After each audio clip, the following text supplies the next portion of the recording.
السلام علیکم ورحمۃ اللہ۔ وعلیکم السلام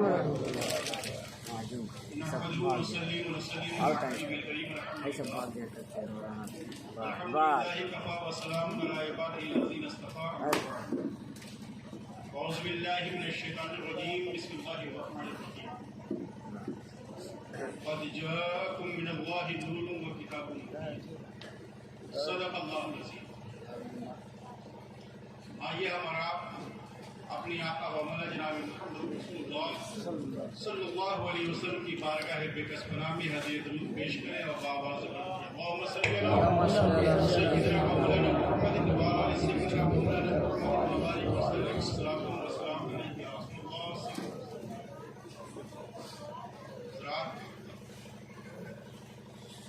آج کی یہ محفل دیکھ کر کے بڑی خوشی ہوئی۔ اللہ رب العزت آپ لوگوں کی ایمان کو اسی طریقے سے سلامت رکھے۔ کہ ہم لوگ اکثر جلسوں میں دیکھ جاتے ہیں تو 12 بجتے بجتے عوام کا بارہ ہوتا ہے، مگر یہ سریا جیسے گاؤں میں جو ہے بڑی خوشی ہوئی دیکھ کر کے کہ اللہ نے اس گاؤں والوں کے دلوں میں ایمان کا جذبہ فرمایا ہے کہ دیر رات میں بھی جمعی کے ساتھ، ورنہ اکثر جگہوں میں یہ ہوتا ہے کہ جو ہے 12 بجے کے بعد لوگ جو ہے چلے جاتے ہیں، مگر یہ اللہ کا بے پناہ فضل رسول کریم صلی اللہ علیہ وسلم کہتا ہے کہ آپ لوگ آج بھی جو ہے اس لیے رات میں آپ لوگ بیٹھے۔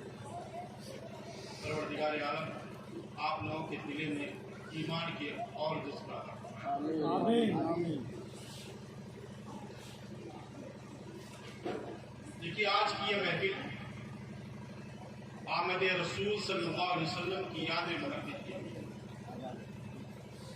اور میرے خیال سے شاید ہر سال لوگ کرتے ہیں، مجھ کو معلوم نہیں، کیونکہ میں قریب 10-12 سال بعد یہ پہلا اتفاق ہے کہ میرے بلوزر کے مہینے میں بیٹھا تھا، ورنہ اکثر یہ ہوتا تھا کہ میں باہر ہی رہتا تھا، مگر پہلی مرتبہ یہاں رہنا ہوا تو بڑی خوشی ہوئی۔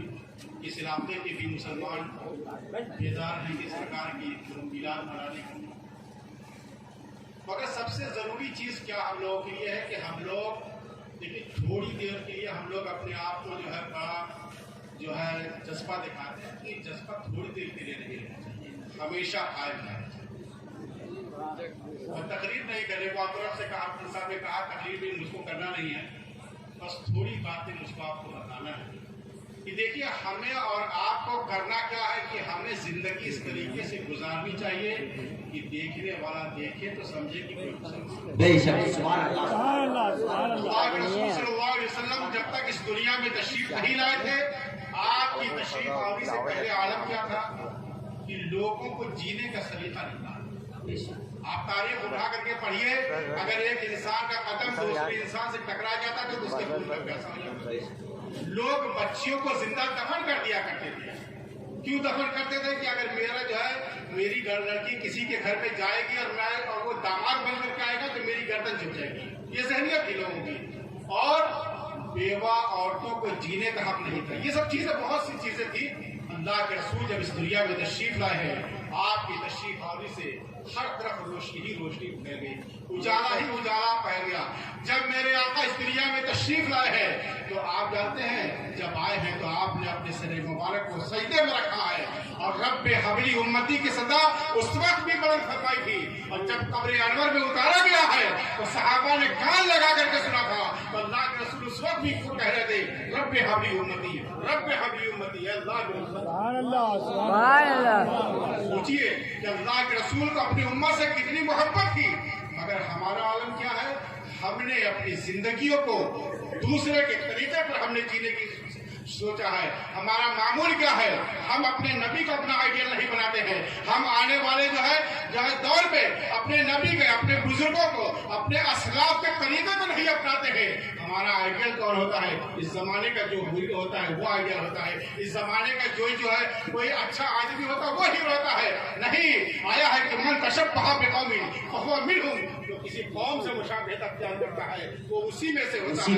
آج ہمارا حال کیا ہے، ہم اپنے گریبان میں جھانک کر کے دیکھیں، ہم لوگوں کا حال یہ ہے۔ قیصر صاحب، آج مسلمانوں کی کنڈیشن یہ ہے، الحمدللہ میں کوئی فخر کے بات نہیں کہتا ہوں، مگر میں پورے ہندوستان میں گھومتا ہوں اور میں نے دیکھا ہے کہ جو مسلمانوں کا معاشرہ ہے اتنا بگڑا ہوا معاشرہ ہے کہ شاید کسی کو یہ میں حقیقت بیان کر رہا ہوں کہ आप जा करके देखिए दूसरी जगहों पे। ये सरैया गांव तो बहुत छोटा सा गांव है, आप यहाँ महाराष्ट्र चले जाइए, बंगाल चले जाइए, आप जा करके देखिए कि पूरी रात लड़के जो है जुए खाने के अड्डे पर बैठे हुए अपनी जिंदगी को बर्बाद करते हैं, पूरी रात बैठ करके जुआ खेलते हैं, शराब पीते हैं। क्या अल्लाह के रसूल ने हमें यही सब दिया था? क्या जो है पैगंबर इस्लाम की यही तालीमात थी? अल्लाह के रसूल ने तो तालीमात ये दी थी कि अपनी जिंदगी इस तरीके से गुजारो कि देखने वाला देखे तो कोई समझे कि मुसलमान जा रहा है। सहाबा का जो किरदार अमल था, देखने के बाद जो गैर देखता था, वो ये कहता था कि जब इस सहाबी का ये आलम है, उस नबी के मुआसम का आलम क्या होगा? ये कहा करता था। आज हमारा आलम ये, आज से पहले, आज आप ज्यादा रही, आज से 100 साल पीछे की जिंदगी को देखिए, तो देखिए बुजुर्गों के तरीके के, देखिए इंसानों की जिंदगी को भी देखिए, लोगों ने अपनी जिंदगियों को गुजारा है तो किस तरीके से गुजारा है। देखने वाला जब देखता था तो उनकी तरफ माइल होता था कि कोई मुसलमान है, उसका अदब को एहतराम करता था। आज आलम क्या है? आज आप मस्जिद के दरवाजे पे जाइए तो आप जो है पहले के जमाने के, ये था मेरे बचपने की मैं बात बताता हूँ कि जब मस्जिद से लोग निकलते थे नमाज पढ़ के, तो नमाज मगरिब के वक्त लोग अपने अपने छोटे छोटे बच्चों को लेकर के मस्जिद के दरवाजे पे खड़े रहते थे कि नमाज पढ़ के निकलेंगे, ये फूंक मार देंगे मेरा बच्चा अच्छा हो जाएगा। अगर आज हम लोगों का किरदार ऐसा है कि कोई हमारे मस्जिद के दरवाजे पे आने के लिए तैयार नहीं, क्योंकि हमारे किरदार ऐसे हो गए, हमने अपनी जिंदगियों को जो है दूसरे के तरीके पे गुजारा है, इसलिए अल्लाह ने हम लोगों पर तालीम भाषा ये हम लोगों के किरदार है। और मैं एक चीज बताऊं, आज हम लोगों के अंदर एक बहुत बड़ी कमी क्या है? अगर हम लोग 2-4 वक्त की नमाज पढ़े तो हम समझते बहुत बड़े मुख्तलिफ परहेजगार हो गए। मैं जब भी बता रहा हूँ, ये आप ही के बारे में नहीं कर रहा हूँ, मैं अपने बारे में कह रहा हूँ। मगर देखिए, अल्लाह के रसूल सल्लल्लाहु अलैहि वसल्लम सहाबा के बीच में तशरीफ फरमा है, आप इशारा फरमाते हैं, अरे मेरे सहाबा, तुमको मालूम है कि तुम में मुफलिस कौन है? सहाबा कहते या रसूल अल्लाह, हम में मुफलिस वो है जिसके पास दिरहम अल्लाह के रसूल फरमाते हैं दिरहम समझते हैं, वो यहाँ अरब में चलता था। दिरहम और दिरहम ये सोने और चांदी के सिक्के हुआ है। तो सहाबा ने कहा या रसूल अल्लाह, हम तो यही सब। अल्लाह के रसूल ने फरमाया कि नहीं, सबसे मुफलिस वो है कि जो क़यामत का दिन कायम होगा और जो है जब मैदान महशर कायम होगा तो उसमें लोग जमा होंगे, उसमें जो नेकियां किए होगा वो भी जमा होगा, जो बुराई किए होगा वो भी जमा होगा, और जब हिसाब किताब का वक्त शुरू होगा तो यह एक शख्स आएगा जिसके पास बहुत नेकियां होंगी और वो अपने जो है नेकियों के आमाल की बुनियाद पर खुश होगा, अल्लाह मुझको बख्श देगा। तो इतने में जो है उसके कर्जदार लोग आ जाएंगे। कर्जदार कौन होंगे? जिसको उसने गाली दिया होगा। कर्जदार कौन होंगे? ऐसा नहीं कि रुपया पैसा लिया होगा। और यहाँ तो यह है कि जो है यहाँ पे रुपया पैसा से काम चले, वहाँ तो रुपया पैसा से काम चले नहीं, वहाँ तो अमल काम आएगा। तो वहाँ पे होगा क्या कि उसके कर्जदार जिसके साथ उसने बदसलूकी की होगी वो आएगा। आज हमारे माहौल को देखिए, आज हमारा माहौल क्या है कि अगर कोई इंसान तरक्की कर रहा है तो मुसलमान कह रहा है कौन सी ऐसी तदबीर लगाना है कि जिसको इसको गिरा देना। ये हकीकत है, कैसे इसको नीचा दिखाना है।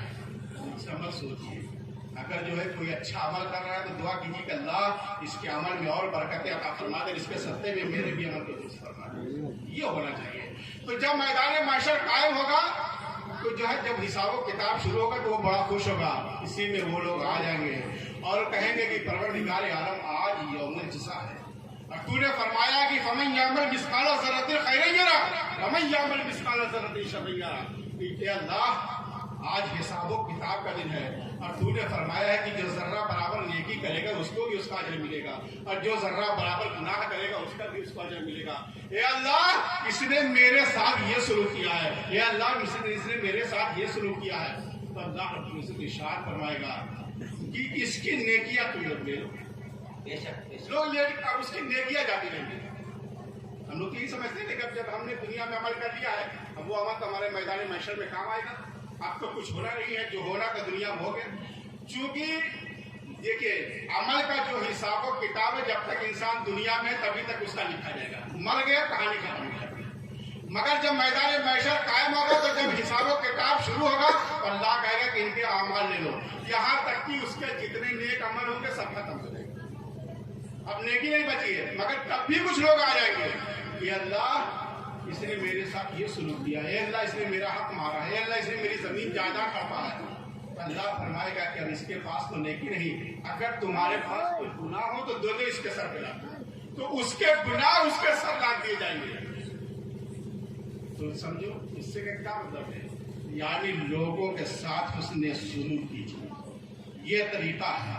अल्लाह के रसूल ने जो फरमाया है कि अपने पड़ोसी के साथ हुस्ने सुलूक किया करो। और पड़ोसी भी ये भी नहीं है कि खाली मुसलमान ही हो, तो चाहे कोई हो, आप उसके साथ हुस्ने सुलूक कीजिए। अगर हुस्ने सुलूक कीजिएगा, मैं गारंटी से एक साथ कहता हूँ कि अगर आपने उसके साथ अच्छाई का सुलूक पेश किया वो इस्लाम की तरफ राग़िब हो जाएगा। मगर पहले हुस्ने सुलूक को पेश करें। हम लोग तो हुस्ने सुलूक पेश ही करते हैं। हम लोग तो ये रहता है कि अरे ये तो गैर है, इसको कैसे, ऐसा नहीं होना चाहिए। चाहे वो कोई हो, उसके साथ हुस्ने सुलूक पेश कीजिए, इंशाअल्लाह देखिए वो आपके दीन की तरफ आएगा। सुभान अल्लाह, सुभान अल्लाह। तो ये सब चीजें हैं हम लोग अमल करना चाहिए। और दूसरी चीज एक मैं बताऊं, मैंने एक तजर्बा किया, हो सकता है मेरा तजर्बा है क्योंकि इसमें बहुत से लोग हमसे ज्यादा उम्र के लोग भी हैं, और कुछ लोग तो मेरे वालिद की उम्र के नहीं कहेंगे क्योंकि मेरे वालिद की उम्र करीब 50 उम्र की थी, मगर कुछ लोग बहन मुझसे बड़े हैं। तो मैंने एक माहौल देखा मुसलमानों की औलाद पैदा करते हैं मगर उसकी परवरिश अच्छी। ये चीज में देखिए तरह बात थोड़ी मैं कह रहा हूँ, खराब जरूर लगेगी आप लोगों को, मगर ये हकीकत बता रहा हूँ। औलाद पैदा करना कमाल नहीं है, उसकी अच्छी तरबियत करना कमाल होता है। आया है कि कुल्लु मौलूदिन यूलदु अलल फित्रति व अबवाहु औ युहव्विदानिही औ युनस्सिरानिही औ युमज्जिसानिही। हर बच्चा फितरत इस्लाम ही पर पैदा होता है, उसके माँ बाप उसको यहूदी, नसरानी, मजूसी जो जगह है। तो इससे पता क्या चला कि हम अपनी औलाद की अगर अच्छी तरबियत करेंगे तो जो है औलाद अच्छी होगी। अगर परवरिश नहीं करेंगे तो औलाद खराब रास्ते पर जाएगी, तो उसका भी अजाब हमारी सर। और दूसरी चीज ये है कि देखिए आप जो है ये जलसा जो कर रहे हैं अच्छी बात, मगर आप भी जानिए कि अल्लाह के रसूल सल्लल्लाहु अलैहि वसल्लम की हालत जिंदगी को पढ़िए कि आपकी जिंदगी किस तरीके से गुजारी है। सिर्फ ऐसा नहीं कि हम लोगों से सुन लेते, उलमा से सुन लेते, ये काफी नहीं है। आपकी इतनी मालूमात रहना चाहिए। मैं बताऊं हज़रत मोहम्मद साहब जो एक बात बता रहे थे, मैंने जहाँ तकलीफ उनके साथ था, वो बता रहे थे कि वो जहाँ सफर कर रहे थे, मेरे उस्ताद भी हैं उन्होंने, वो बता रहे थे कि यहाँ सफर कर रहे थे, अमेरिका शायद जा रहे थे, तो बता रहे थे कि यहूदी साथ में बैठा हुआ था फर्ज जो है, तो बड़ी देर तकलीफ था। उसके बाद उनके पास आकर के बैठ गया और उसने कहा कि हजरत आप यहाँ नमाज़े फजर में कितने लोग रहते हैं? तो उन्होंने कहा कि जो है बताया कि 2-4 लोग रहते हैं। और आप देख लीजिए, आप मेरे ख्याल से आप क्या तो मस्जिद है, कितने लोग रहते हैं आप लोगों को तजर्बा होगा, कहने की जरूरत नहीं है। तो आपने बताया कि भाई 2-4 लोग फजर में रहते हैं। उस यहूदी की जो बात है कहें कि मैं समझ गया कि मुसलमानों के अंदर कितनी खूबियां रखी हैं। मोहम्मद साहब ने कहा क्या? कहा कि जो कौम अपनी नींद को नबी के जो है दीन के लिए कुर्बान नहीं कर सकती है, वो कौम अपने नबी के लिए भूल कर देगी। अपने दीन के अंदर ईमानी जज्बा पैदा कीजिए, दीन की जो है मोहब्बत पैदा कीजिए। और ऐसा नहीं कि जो है सिर्फ मोहब्बत में लड़ाई झगड़ा नहीं, अखलाक पेश कीजिए, तब जाकर के आप मुसलमान कहलाइएगा। और अब मैं बताऊं, इस्लाम की कोई तारीख आप ऐसी नहीं बता सकते। इस्लाम ने किसी भी कहा हो अपने पड़ोसी के साथ, अपने रिश्तेदार के साथ, अपने भाई के साथ, अपने अजीज अकरबा के साथ जो है बदसलूकी करो, कोई ऐसी तारीख नहीं दिखा सकता है। अगर तारीख में कोई मिलेगा तो सबके साथ उसने सुलूक करने के लिए कहा गया है। ये तरीका है। आप लोग तारीख को पढ़िए भाई। आप कुछ लोग किसी बुरे हो गए कि लोग नहीं, मगर कम से कम अपने बच्चों को इस्लाम की तरफ राग़िब कीजिए, ताकि उनको दीन की तालीम दिलाइए कि अपने वालिदैन के साथ कैसे सलूक करना चाहिए। एक चीज मैं बताऊं, आजकल जमाना ऐसा है कि जो है माँ बाप औलाद को बाप को उसके बड़ा करते हैं, उसके बाद औलाद बाप को किनारे लगाए। ये बहुत आम है, ये मेरे ख्याल से हर बिरादरी, मगर हम लोगों में ज्यादा है। और कुछ लोगों को तो मैंने कहते सुना हुआ कहें कि माँ बाप का काम है पैदा करना, उसके बाद उनका काम सही गलत है। वालिदैन की जिम्मेदारी औलाद के ऊपर है। जब तक माँ बाप जो है उनकी जिम्मेदारी संभाल रहे हैं, और जब वो इस लायक हो जाए, उनकी जिम्मेदारी है कि अपने वालिदैन की जो है जिम्मेदारियों को अपने कंधे पर उठाएं, वरना उनकी भी पकड़ हो जाएगी। اور میں بتاؤں حضرت سیدنا فاروق اعظم رضی اللہ تعالیٰ عنہ کے زمانے میں جب فلسطین کا علاقہ فتح ہوا تھا تو جانے اس وقت حضرت عمر بن خطاب اپنے غلام کے ساتھ جو ہے جا رہے تھے، اور جو ہے اس وقت وہاں پر حضرت عبیدہ ابن جرح وغیرہ وہاں موجود تھے. تو اس میں حضرت عمر ابن خطاب نے اپنے غلام سے کہا تھا کہ کچھ دور میں اونٹ پر بیٹھوں گا، کچھ دور تم بیٹھا. یہ معاہدہ ہوا تھا غلام میں اور حضرت فاروق اعظم میں. جب جانے لگے تو جب وہاں پہ اس علاقے میں قریب آ گیا تو اس وقت جو ہے وقت آ گیا تھا غلام کو اونٹ پہ بیٹھنے کا. تو غلام سے کہا حضرت فاروق اعظم نے کہ غلام اب تیرا وقت آ گیا ہے، تو اونٹ پہ بیٹھ جا. تو غلام نے کہا کہ حضور اب تو دشمن کی فوج سامنے ہے، اگر میں بیٹھوں گا تو لوگ کیا کہیں گے؟ آپ نے فرمایا تھا کہ اے غلام یہی تو وقت ہے کہ نبی کے دین کے جو ہے کردار کو پیش کرنے کا وقت ہے، یہی تو دکھانے کا وقت ہے کہ جو ہے یہاں پر امیر و غریب میں فرق نہیں ہے، یہاں آقا غلام میں فرق نہیں ہے. جو معاہدہ ہوتا ہے بلکہ جو ہے حضرت عبیدہ ابن جرح سے وہاں کے لوگوں نے کہا تھا یہ جو کالا حبشی جو اونٹ پر بیٹھا ہوا یہ تمہارا آقا ہے. حضرت عبیدہ ابن جرح کی آنکھوں میں آنسو آ گیا تھا اور آپ نے فرمایا کہ نہیں، جو اونٹ کی نکل پکڑے ہوئے ہے یہ میرا سبحان.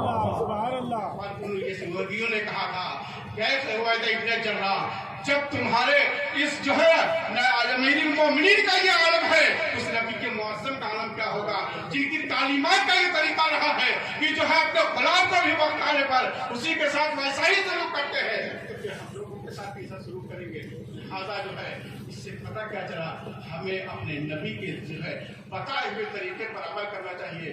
دنیا بھی کامیاب ہوگی، آخرت بھی کامیاب ہوگی. اللہ رب العزت کی بارگاہ میں دعا ہے کہ پروردگار عالم ہمیں اور آپ کو صراط مستقیم پر چلنے کی توفیق عطا فرمائے اور ایمان پر ثابت قدم رکھے اور ایمان پر خاتمہ فرمائے. استغفر اللہ ربی من کل ذنب.